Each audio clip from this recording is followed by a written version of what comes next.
ብዙ ሰዎች የሕክምና ችግሮቻችን እየተባባሱ የመጡት የጤና አገልግሎት ዋጋ በጣም እየተወደደ ስለመጣ ይመስላቸዋል። በከፊል እውነት አላቸው። ብዙ ጊዜ ግን ትክክለኛው ችግር የሚጀምረው ቀደም ብሎ ነው። የሚጀምረው በኮንፊውዥን ወይም ግራ መጋባት ነው።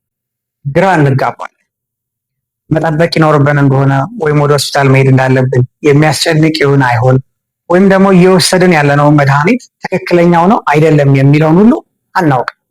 ይህ ግራ መጋባት ብዙ ቤተሰቦችን የማያስፈልግ ወጪ እንዲያወጡ፣ ጊዜያቸውን እንዲያጠፉ ወይም ደግሞ መዘግየት የሌለበትን ሕክምና እንዲያዘገዩ አድርጓቸዋል። መዳን የሕክምና ቢሮ የተከፈተው ለዚህ ነው።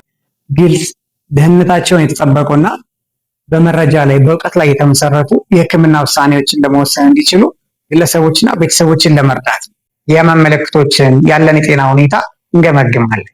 ሕክምና እየሰራ መሆን አለመሆኑን እንፈትሻለን። እንደዚሁም የታካሚ ክትትልና ድጋፍ እንሰጣለን። ወደ ከፍተኛ ደረጃ ሕክምና መሄድ የሚያስፈልጋቸውን ሰዎች ወደ ትክክለኛ ቀጣይ እርምጃ እንዲሄዱ እናግዛቸዋለን። ምክንያቱም ሁሉም የጤና ሁኔታ የሆስፒታል ክትትል ወይም ሕክምና አይፈልግም። ሁሉም የህመም ምልክት በቀላሉ የሚታለፍ አይደለም። ለማያስፈልግ ወጪ ከመጋለጣችሁ በፊት፣ ከልክ በላይ ከመዘግየታችሁ በፊት በመጀመሪያ ትክክለኛውን የሕክምና ውሳኔ አግኙ። መዳን የሕክምና ቢሮ ግልጽ ድጋፍ፣ የተሻሉ ውሳኔዎች፣ የተሻለ ሕክምና